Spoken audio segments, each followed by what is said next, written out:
স্পষ্ট ভাষায় বলি যে আপনারা যেই ক্ষমতায় যান, ইতিহাসের নামে মুআবিয়া রাদিয়াল্লাহু তাআলা সমালোচনা পাঠ্যপুস্তকে আনবেন, যে আঙ্গুল দিয়ে লিখবেন ওই আঙ্গুল ভাঙ্গা ফেলামো। কিন্তু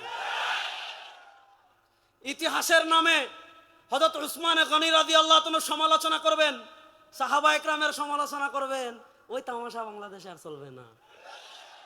আপনারা ধর্মমন্ত্রী বানিয়েছেন, আমি ধর্মমন্ত্রী বানাচ্ছেন এটা নিয়ে সমালোচনা করছি, তাকে ধর্মমন্ত্রী বানান, সমস্যা নাই। কিন্তু যদি আমাদের ইসলামিক ফাউন্ডেশনের কোনো বইয়ে অথবা আমাদের দেশে আবহমান কাল থেকে হাজার বছর থেকে যে নামাজ চলে আসছে, যে ইবাদত চলে আসছে, যে দিন চলে আসছে, এগুলা যদি পরিবর্তন করার চেষ্টা করেন, মাননীয় প্রধানমন্ত্রী আপনার দৃষ্টি আকর্ষণ করছি, জাতীয় মসজিদে সবার আগে জাতীয়ভাবে বাহাস হবে ইনশাআল্লাহ। ওদিকে 100 জন থাকবেন, এক রেজাউল করিম আপনার যথেষ্ট ইনশাআল্লাহ। 100 জন আনবেন, এক রেজাউল করিম আপনার যথেষ্ট ইনশাআল্লাহ। ঘোষণা দিচ্ছি, আমাদের নামাজকে জাল প্রমাণ করবে, আমাদের ইবাদতকে জাল প্রমাণ করবে পৃথিবীতে এমন কোন বাপের বেটার জন্ম হয়নি।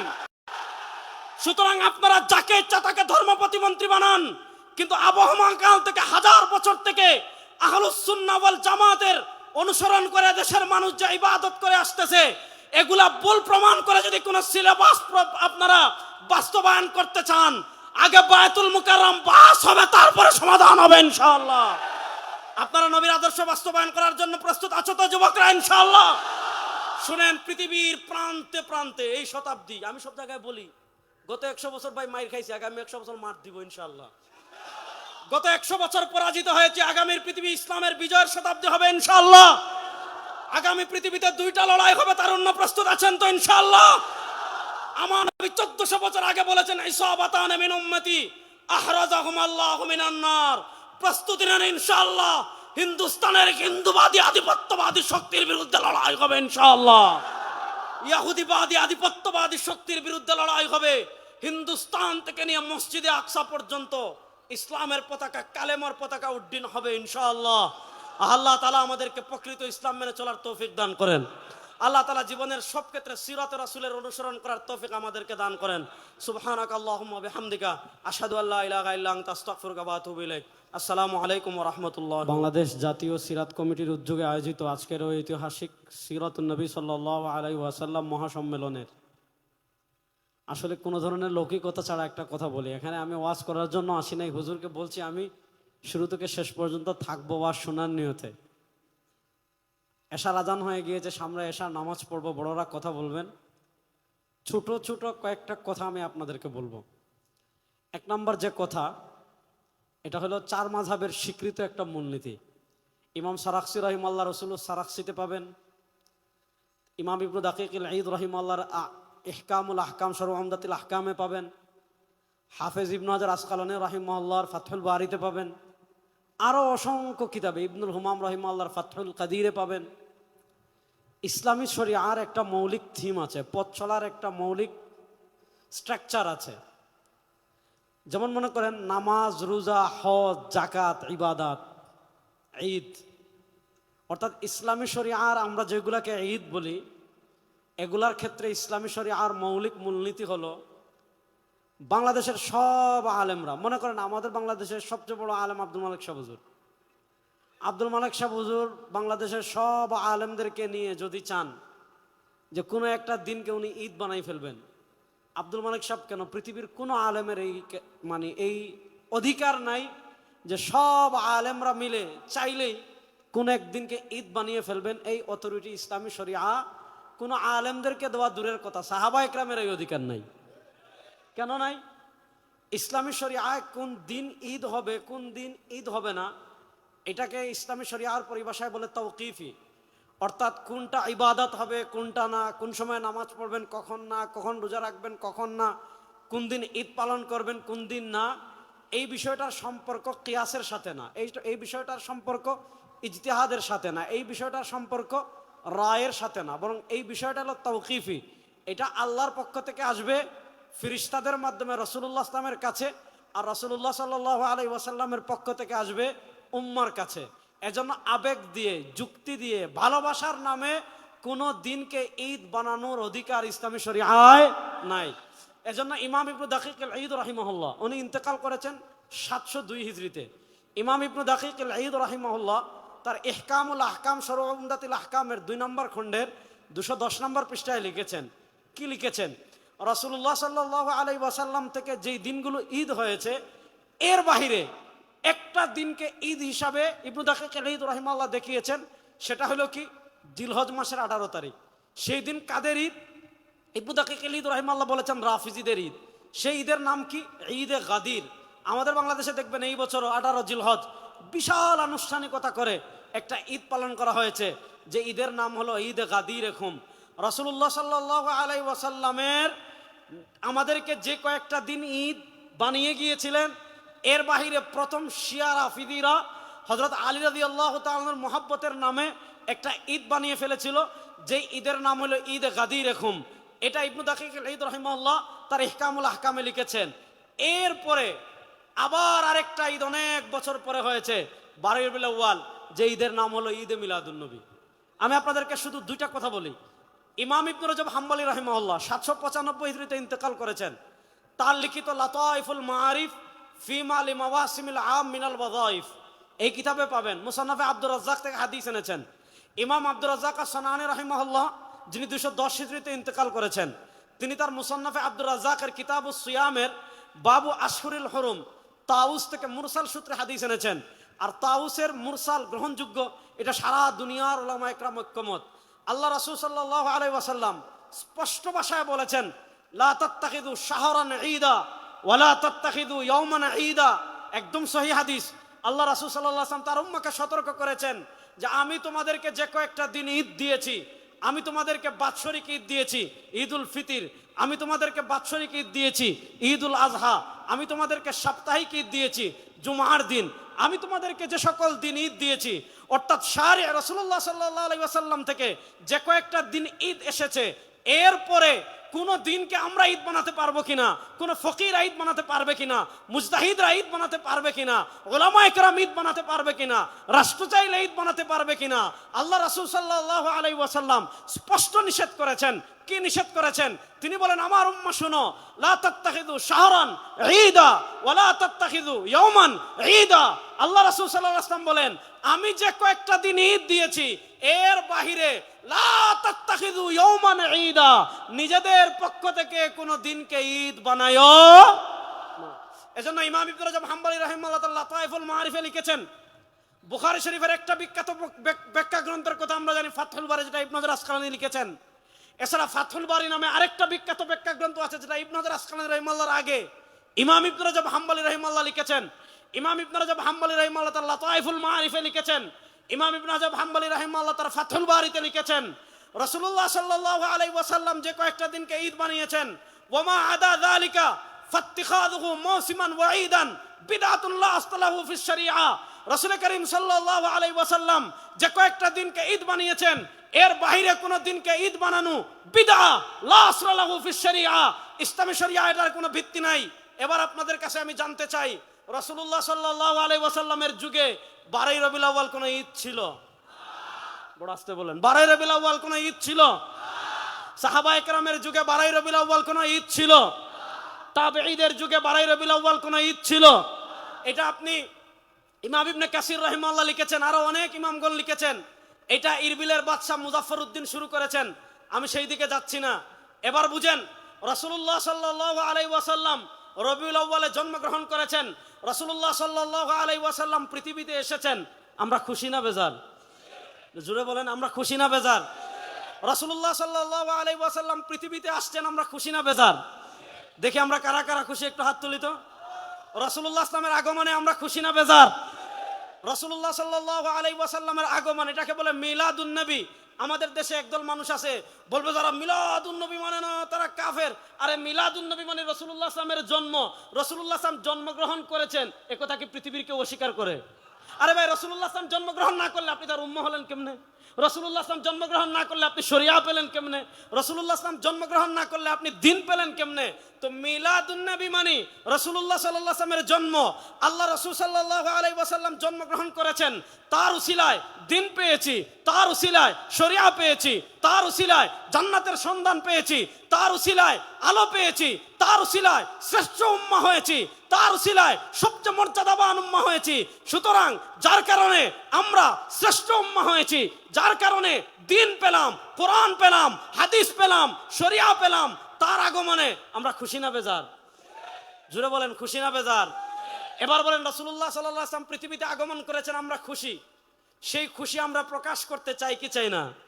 চাই। বলেন, সেই খুশি আমরা প্রকাশ করতে চাই কি চাই না? চাই। এবার আমরা বলি রাসূলুল্লাহ সাল্লাল্লাহু আলাইহি ওয়াসাল্লামের আগমনে আমরাও খুশি, রাসূলুল্লাহ সাল্লাল্লাহু আলাইহি ওয়াসাল্লামের জন্মের খুশি আমরা প্রকাশ করতে চাই। এবার প্রশ্ন হলো, রাসূলুল্লাহ সাল্লাল্লাহু আলাইহি ওয়াসাল্লামের জন্মের খুশি আমরা কিভাবে প্রকাশ করব? উত্তর হলো, রাসূলুল্লাহ সাল্লাল্লাহু আলাইহি ওয়াসাল্লামের জন্মের খুশি আমরা প্রকাশ করতে চাই ওইভাবে যেইভাবে করেছেন রাসূল সাল্লাল্লাহু আলাইহি ওয়াসাল্লাম, যেইভাবে করেছেন সাহাবায়ে কেরাম। এবার প্রশ্ন হলো, রাসূল করিম সাল্লাল্লাহু আলাইহি ওয়াসাল্লাম তার জন্মের খুশি কিভাবে প্রকাশ করেছেন? এটা জানার জন্য পৃথিবীর এত দূরে যাওয়ার দরকার নাই। আপনি সহিহ মুসলিমে যান, সহিহ মুসলিমের কিতাবুস সিয়াম অধ্যায়ে ইমাম মুসলিম রাহিমাহুল্লাহ হাদিস এনেছেন। হযরত আবু কাতাদা আনসারী রাদিয়াল্লাহু তাআলা থেকে বর্ণিত হাদিস, সুইলা আন সিয়াম ইয়াউমিল ইসনাইন। আল্লাহ রাসূল সাল্লাল্লাহু আলাইহি ওয়াসাল্লাম সপ্তাহে প্রত্যেক সোমবারে রোজা রাখতেন। আবু কাতাদা আনসারী বলেন, রাসূলুল্লাহ সাল্লাল্লাহু আলাইহি ওয়াসাল্লামকে জিজ্ঞাসা করা হলো, আপনি প্রত্যেক সোমবারে কেন রোজা রাখেন? আল্লাহ রাসূল সাল্লাল্লাহু আলাইহি ওয়াসাল্লাম তিনটা কারণ বলেছেন। দুই কারণ পাওয়া যায় মুসলিম শরীফে, আরেক কারণ পাওয়া যায় শামাইলে তিরমিজিতে। কারণ নম্বর এক, আল্লাহ নবী বলেন, ফিহি ওয়ালিদতু, আমি সোমবারে রোজা রাখার এক নম্বর কারণ সোমবারে আমি জন্মগ্রহণ করেছি। আমি সোমবারে রোজা রাখার দুই নম্বর কারণ, ফিহি উবাসু আলাইয়া, আমার উপর সোমবারে প্রথম ওহী আসছে। সোমবারে রোজা রাখার তিন নম্বর কারণ, নবী বলেন, সোমবারে বান্দার আমল আল্লাহর কাছে পেশ করা হয়। ইন্নী উহিব্বু আন উরাদা আমালি ওয়া আনা সাইম, সরকারে দু আলম বলেন, আমি পছন্দ করি আমার আমলকে এমন অবস্থায় আল্লাহর কাছে পেশ করা হোক যে আমি রোজাদার। এবার দেখেন, একটা হলো জন্মবার আর একটা হলো জন্ম তারিখ। জন্মবার সপ্তাহে আসে একবার, জন্ম তারিখ বছরে আসবে একবার। আমাদের আপা 5 আগস্ট পলাইছেন। আচ্ছা, তাহলে 5 আগস্ট বছরে আসে একবার। উনি পলাইছেন কিবারে? সম্ভবত রবিবারে। রবিবার আসে কিবার? সপ্তাহে একবার। মনে করেন আজকের এই মাহফিল, এটা কত তারিখ? 11 আগস্ট, 21 আগস্ট। 21 আগস্ট বছরে আসে একবার। বার হলো কি? শুক্রবার। বার আসে সপ্তাহে একবার। এবার একটা জিনিস খেয়াল করেন, আল্লাহ রাসূল সাল্লাল্লাহু আলাইহি ওয়াসাল্লাম তার জন্মের খুশি স্বরূপ কি করছেন? এক নাম্বার, তিনি তার জন্মের শুকরিয়া আদায় করার জন্য তারিখ নির্ধারণ করেন নাই, তিনি তার জন্মের শুকরিয়া স্বরূপ নির্ধারণ করেছেন বারকে। বার আসে সপ্তাহে একবার, মাসে আসে কমসে কম 4 বার। 12 মাসে যদি 1 বছর হয়, 4 বার 48। আল্লাহ রাসূল সাল্লাল্লাহু আলাইহি ওয়াসাল্লাম তার জন্মের খুশি প্রকাশ করার জন্য তারিখ নির্ধারণ করেন নাই। কসম আল্লাহর, কসম আল্লাহর, কসম আল্লাহর, আল্লাহ রাসূল সাল্লাল্লাহু আলাইহি ওয়াসাল্লাম তার জন্মের শুকরিয়া আদায় স্বরূপ 12ই রবিউল আউয়াল কোন আমল করেছেন, সহিহ হাদিস দূরের কথা, কিয়ামত পর্যন্ত জাল হাদিসও কেউ দেখাতে পারবে না। জাল হাদিসও দেখাতে পারবে না। আল্লাহ রাসূল সাল্লাল্লাহু আলাইহি ওয়াসাল্লাম তার জন্মের শুকরিয়া স্বরূপ কি করেছেন? তারিখ নির্ধারণ করেন নাই, সোমবারে রোজা রেখেছেন। এবার দেখেন আমাদের কাজ কি? ইতাআতে রাসূল। আল্লাহ বলেছেন, মান ইউতিউর রাসূলা ফাকাদ আতা আল্লাহ। আল্লাহ বলেছেন, ইয়া আইয়ুহাল্লাযীনা আমানু আতিউল্লাহ ওয়া আতিউর রাসূল। আল্লাহ বলেছেন, মা আতাকুমুর রাসূলু ফাখুযু ওয়া মা নাহাকুম আনহু ফান্তাহু। আল্লাহ বলেছেন, মা কানা লিমুমিন মা কানা লিমুমিনিন ওয়ালা মুমিনাতিন ইযা কাযাল্লাহু ওয়া রাসূলুহু আমরান আন তাকুনা লাকুমুল খিয়ারাতু বাইনাহুম। আল্লাহ তাআলা বলেছেন, মাইয়ুতির রাসূলা ফাকাদ আতা আল্লাহ, যারা রাসূলের আনুগত্য করবে তারা আল্লাহর আনুগত্য করবে। এবার দেখেন, রাসূল নির্ধারণ করেছেন বার, আমি নির্ধারণ করলাম তারিখ। রাসূল রাখলেন রোজা, আমি বানাইলাম ঈদ। রাসূলের আনুগত্য বাদ দিয়ে যারা 12ই রবিউল আউয়াল কথিত সাইয়্যিদুল আয়াত পালন করবে, এরা ভণ্ড ছাড়া কিছু না। প্রকৃত আশিক রাসূল প্রমাণিত হবে ইতাআতে রাসূলের মাধ্যমে। সময় কম, আমি সংক্ষিপ্ত করছি। জীবনের সব ক্ষেত্রে রাসূলুল্লাহ সাল্লাল্লাহু আলাইহি ওয়াসাল্লামের আনুগত্য যারা করবে তারাই প্রকৃত আশিক রাসূল। আর যাদের জীবনের সব ক্ষেত্রে রাসূলুল্লাহ সাল্লাল্লাহু আলাইহি ওয়াসাল্লামের আনুগত্য নাই, তারা যত আশিকে রাসূল দাবি করুক, ইশকে রাসূলের সাথে তাদের কোনো সম্পর্ক নাই। এবার বলেন, জীবনের সব ক্ষেত্রে রাসূলুল্লাহ সাল্লাল্লাহু আলাইহি ওয়াসাল্লামের আনুগত্য করার জন্য আমরা প্রস্তুত আছি তো ইনশাআল্লাহ? জীবনের সব ক্ষেত্রে রাসূলুল্লাহ সাল্লাল্লাহু আলাইহি ওয়াসাল্লাম আমাদের আদর্শ। লাকাদ কানা লাকুম ফি রাসূলিল্লাহি উসওয়াতুন হাসানা। আল্লাহ তাআলা পবিত্র কোরআনে স্পষ্ট ভাষায় বলেছেন, লাকাদ কানা লাকুম ফি রাসূলিল্লাহি উসওয়াতুন হাসানা। তোমাদের জন্য তোমাদের রাসূল হলেন সর্বোত্তম আদর্শ। রাসূলুল্লাহ সাল্লাল্লাহু আলাইহি ওয়াসাল্লামের আদর্শ আমরা আমাদের শরীরে মানব, আমরা আমাদের ঘরে মানব, আমরা আমাদের সমাজে মানব, আমরা আমাদের রাষ্ট্রে মানব, আমরা আমাদের বিচারে মানব, আমরা আমাদের সংসদে মানব। যারা জীবনের সব ক্ষেত্রে রাসূলের সুন্নাহ, রাসূলের ইসলাম বাস্তবায়নের চেষ্টা করবে, তারাই প্রকৃত আশিকে রাসূল, তারাই প্রকৃত নবীর ভালোবাসার দাবিদার। আমি শেষ আরেকটা কথা বলি, শুনেন। 1947 সালে ব্রিটিশ বিদায় নিয়েছে। 2024 সালে শেখ হাসিনা পালিয়েছিলেন। শেখ হাসিনা পালানোর পর বাংলাদেশে অনেকগুলো সংস্কার কমিশন গঠন হয়েছিল। কেন হয়েছিল? 17 বছর তারা অবৈধভাবে ছিল। যা কিছু রেখে গিয়েছে সেগুলা পরিবর্তন করার জন্য, সংস্কার করার জন্য সংস্কার কমিশন গঠন করা হয়েছে। আমি আমার তারুণ্যের কাছে জানতে চাই, আমি আমার যুবকদের কাছে জানতে চাই, আমি আমার এই তাওহীদ প্রিয় জনতার কাছে জানতে চাই, 1803 সাল থেকে নিয়ে 1947 সাল পর্যন্ত যারা আমাদের দেশ দখল করে রেখেছিল, যারা আমাদের দেশে জুলুম করেছিল, যারা আমাদের দেশের সম্পদ লুণ্ঠন করেছিল, যারা আলেমদের উপর অত্যাচার করেছিল, সেই ব্রিটিশ বেনিয়ারা যে আইন আমাদের দেশে রেখে গিয়েছে, ব্রিটিশ বেনিয়ারা যে বিচার ব্যবস্থা আমাদের দেশে রেখে গিয়েছে, ব্রিটিশ বেনিয়ারা যে শিক্ষা ব্যবস্থা আমাদের দেশে রেখে গিয়েছে, ব্রিটিশ বেনিয়ারা যে অর্থনীতি আমাদের দেশে রেখে গিয়েছে, সেই ব্রিটিশ বেনিয়াদের বিচার ব্যবস্থা 54 বছর বাংলাদেশে ব্যর্থ হয়েছে। খুন বন্ধ করতে পারে নাই, দর্শন বন্ধ করতে পারে নাই। এই রবিউল আউয়াল থেকে দীপ্ত শপথ নেন, ব্রিটিশের বিচার ব্যবস্থা বাংলাদেশে আর চলবে না, বিশ্ব নবীর বিচার ব্যবস্থা বাংলাদেশে বাস্তবায়ন হবে। প্রস্তুত আছেন তো যুবকরা ইনশাআল্লাহ? প্রস্তুত আছেন তো যুবকরা ইনশাআল্লাহ? এই রবিউল আউয়ালে আমাদের দীপ্ত শপথ নিতে হবে, ইসলামের নাম নিয়ে কোনো মুনাফিকি বাংলাদেশে আমরা সহ্য করব না। আমাদের দেশে একদল দেখবেন কুচ আমেরিকা, কুচ ইন্ডিয়া, কুচ জাতিসংঘ, কুচ ইসলাম। আমেরিকারেও খুশি করতে চায়, ভারতরেও খুশি রাখতে চায়, জাতিসংঘরেও খুশি রাখতে চায়, পাগলা ট্রাম্পরেও খুশি রাখতে চায়, দুলাভাই মোদিজিরেও খুশি রাখতে চায়। আবার ইসলামের কথা বলবে, ইসলাম নিয়ে তামাশায় বাংলাদেশে আর চলতে দেওয়া হবে না ইনশাআল্লাহ। আপনারা প্রস্তুত আছেন তো? আমার নবী যে ইসলামের জন্য দান শহীদ করেছেন, আমার নবী যে আদর্শের জন্য রক্ত ঝরিয়েছেন, সেই পিওর রাসূলের রাষ্ট্র ব্যবস্থা বাংলাদেশে প্রতিষ্ঠা হোক। আমার তারুণ্য প্রস্তুত আছেন না? না ইনশাআল্লাহ। শেষ একটা কথা বলে আমি আপনাদের থেকে বিদায় নেব, শুনেন। আজকে এখানে আসার পথে খবর পেয়েছি আমাদের দেশে একজন ধর্ম প্রতিমন্ত্রী হয়েছেন। সরকার যাকে ইচ্ছা তাকে ধর্ম প্রতিমন্ত্রী বানাক, আমাদের আপত্তি নাই, আমরা এটা নিয়ে আপত্তি করি না। কিন্তু শুনেন, এই বাংলাদেশের ম্যাক্সিমাম মানুষ, সংখ্যাগরিষ্ঠ মানুষ আহলুস সুন্নাহ ওয়াল জামাতের অনুসারী। বলেন, এই বাংলাদেশের সংখ্যাগরিষ্ঠ মানুষ কি আহলুস সুন্নাহ ওয়াল জামাতের অনুসারী? আমরা স্পষ্ট ভাষায় বলি যে আপনারা যেই ক্ষমতায় যান, ইতিহাসের নামে মুআবিয়া রাদিয়াল্লাহু তাআলার সমালোচনা পাঠ্যপুস্তকে আনবেন, যে আঙ্গুল দিয়ে লিখবেন ওই আঙ্গুল ভাঙ্গা ফেলামু। কিন্তু ইতিহাসের নামে হযরত উসমান গনি রাদিয়াল্লাহু তাআলার সমালোচনা করবেন, সাহাবা একরামের সমালোচনা করবেন, ওই তামাশা বাংলাদেশে আর চলবে না। আপনারা ধর্মমন্ত্রী বানিয়েছেন, আমি ধর্মমন্ত্রী বানাচ্ছেন এটা নিয়ে সমালোচনা করছি, তাকে ধর্মমন্ত্রী বানান, সমস্যা নাই। কিন্তু যদি আমাদের ইসলামিক ফাউন্ডেশনের কোনো বইয়ে অথবা আমাদের দেশে আবহমান কাল থেকে, হাজার বছর থেকে যে নামাজ চলে আসছে, যে ইবাদত চলে আসছে, যে দিন চলে আসছে, এগুলা যদি পরিবর্তন করার চেষ্টা করেন, মাননীয় প্রধানমন্ত্রী আপনার দৃষ্টি আকর্ষণ করছি, জাতীয় মসজিদে সবার আগে জাতীয়ভাবে বাহাস হবে ইনশাআল্লাহ। ওদিকে 100 জন থাকবেন, এক রেজাউল করিম আপনার যথেষ্ট ইনশাআল্লাহ। 100 জন আনবেন, এক রেজাউল করিম আপনার যথেষ্ট ইনশাআল্লাহ। ঘোষণা দিচ্ছি, আমাদের নামাজকে জাল প্রমাণ করবে, আমাদের ইবাদতকে জাল প্রমাণ করবে পৃথিবীতে এমন কোন বাপের বেটার জন্ম হয় নাই। সুতরাং আপনারা যাকে ইচ্ছা তাকে ধর্ম প্রতিমন্ত্রী বানান, কিন্তু আবহমান কাল থেকে, হাজার বছর থেকে আহলুস সুন্নাহ ওয়াল জামাতের অনুসরণ করে দেশের মানুষ যে ইবাদত করে আসতেছে, এগুলা ভুল প্রমাণ করে যদি কোন সিলেবাস আপনারা বাস্তবায়ন করতে চান, আগে বায়তুল মুকাররম বাস হবে, তারপরে সমাধান হবে ইনশাআল্লাহ। আপনারা নবীর আদর্শ বাস্তবায়ন করার জন্য প্রস্তুত আছো তো যুবকরা ইনশাআল্লাহ? শুনেন, পৃথিবীর প্রান্তে প্রান্তে এই শতাব্দী, আমি সব জায়গায় বলি, গত 100 বছর ভাই মাইর খাইছি, আগামী 100 বছর মার দিব ইনশাআল্লাহ। গত 100 বছর পরাজিত হয়েছে, আগামীর পৃথিবী ইসলামের বিজয়ের শতাব্দী হবে ইনশাআল্লাহ।